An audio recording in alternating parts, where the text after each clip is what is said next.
अस्सलाम वालेकुम my dear student. आज की इस वीडियो में हमने पार्ट 4 के यूनिट 7 फोर्स को देखेंगे। इसकी यहाँ पे एक्सरसाइज गिवन है, वो हम आज कंप्लीट करेंगे। ओके, ये कॉन्सेप्ट चेक क्या होता है कि आपको ना fill in the missing words given है। यहाँ पे आपने इसको खुद से फिल करना है और बताना है कि कौन सा वर्ड इसमें पुट होगा। ठीक है, तो अब यहाँ पे कुछ ऑप्शंस आपको गिवन है: change, stop, shape, slow and speed. ठीक है, अब यहाँ पे force can cause moving objects to dash up. एक फोर्स है, वो किसकी वजह से हो रही है? कोई भी मूव ऑब्जेक्ट कर रहा है तो उसकी स्पीड अप होगी। अप क्या हो सकती है? स्पीड हो सकती है इसमें से। डाउन क्या हो सकती है? चेंज, तो डाउन तो नहीं हो सकता। स्लो डाउन, स्पीड अप होगी और स्लो डाउन होगा। ठीक है, फोर्स, कोई भी ऑब्जेक्ट चल रहा है तो उसको मतलब तेज़ रफ्तार से चलेगा तो स्पीड अप होगा, स्लो रफ्तार से चलेगा तो स्लो डाउन होगा।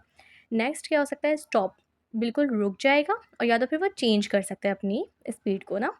तो इस तरीके से ये सारी फोर्स हैं, ताकत लग रही है। ठीक है, a force can make an object changes it's, जो फोर्स है वो क्या बनाता है? ऑब्जेक्ट्स को चेंज कर देता है उसकी शेप को।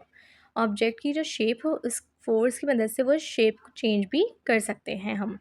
ठीक है, तो मतलब किसी भी चीज़ को ना आप जब तक कि फ़ोर्स अप्लाई नहीं करेंगे तो वो वहाँ से इधर से उधर नहीं हो सकती। तो क्या हो सकता है? स्पीड अप हो सकती है, स्लो डाउन हो सकती है, स्टॉप हो जाएगी, चेंज हो जाएगी, और किसी भी ऑब्जेक्ट की शेप को भी आप चेंज ईज़िली कर सकते हैं बाय द फ़ोर्स।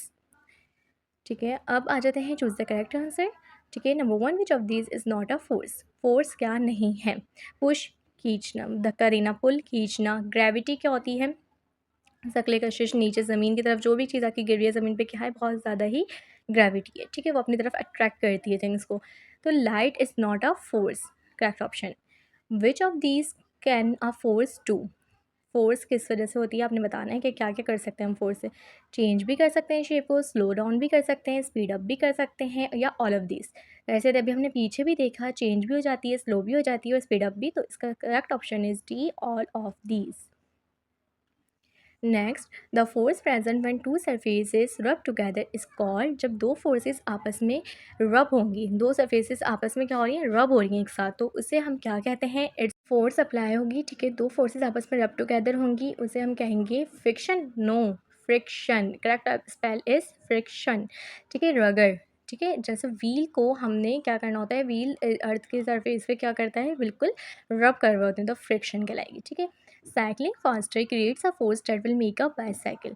साइकिलिंग अगर हम फास्टर तेज़ी से करेंगे तो हमारी जो बाईसाइकिल है उस पर कौन सी फोर्स अप्लाई हो रही है? स्लो डाउन होगी वो, या स्पीड अप हो जाएगी, या चेंज कर लेगी शेप को, या स्टॉप कर लेगी? फास्टर से ही आपको पता चल रहा है, तो फोर्स आपने फास्टर करी साइकिलिंग के ऊपर, तो बाईसाइकिल की स्पीड क्या हो गई? ऑलरेडी स्पीड अप हो गई, तेज़ हो गई।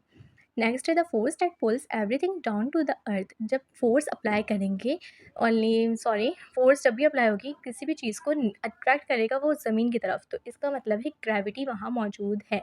जैसे कि पता है ज़मीन पे क्या होती है? सबसे ज़्यादा ग्रेविटी होती है, और मून पे बिल्कुल भी ग्रेविटी नहीं होती। इसलिए अगर आप मून पे जाएँ तो आप सरफेस से ऊपर होंगे। ठीक है, वहाँ आप खड़े नहीं हो सकते, आप एयर में उड़ते हुए नज़र आएंगे। ठीक है, तो वहाँ पे जो है ना ग्रेविटी बिल्कुल भी नहीं होती है। ठीक है, और ये सारे ऑप्शंस थे, और आई होप कि आपको बहुत अच्छे से समझ आ गए होंगे। ओके, तो आ जाते हैं हमने नेक्स्ट। अब हम देखते हैं यहाँ पे fill in the blanks using the correct words phrases from the bracket. Phrase आपको ब्रैकेट के अंदर गिवन है, आपने करेक्ट वर्ड्स यहाँ पे फिल इन द ब्लैंक्स में यूज़ करने हैं। Dash is a natural force, natural force is a wind.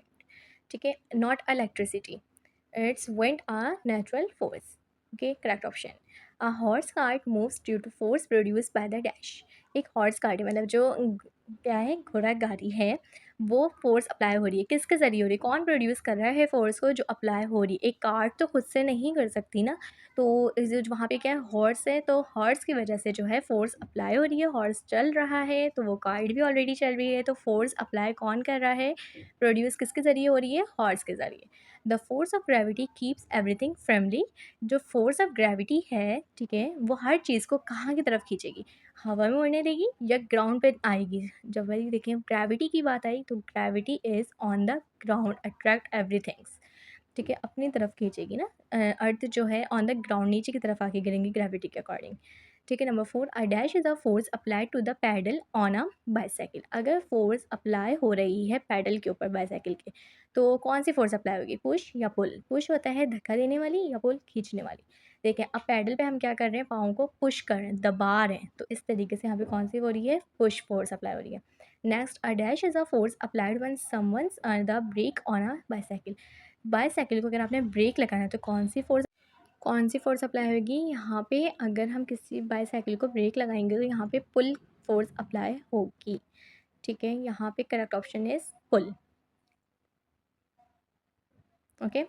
अब नंबर 6 है, when the brake pads rub against the wheel slow down the bicycle down. तो ये है फ्रिक्शन, बिकॉज़ ब्रेक जब हम लगाते हैं बाईसाइकिल को तो बाईसाइकिल क्या होती है, स्लो डाउन हो जाती है इसके अकॉर्डिंग, फ्रिक्शन के अकॉर्डिंग, क्योंकि आपस में वो रब होते हैं। आई होप कि आपको समझ आ गई होगी। मिलते हैं अपनी नेक्स्ट वीडियो में। अल्लाह हाफ़िज़।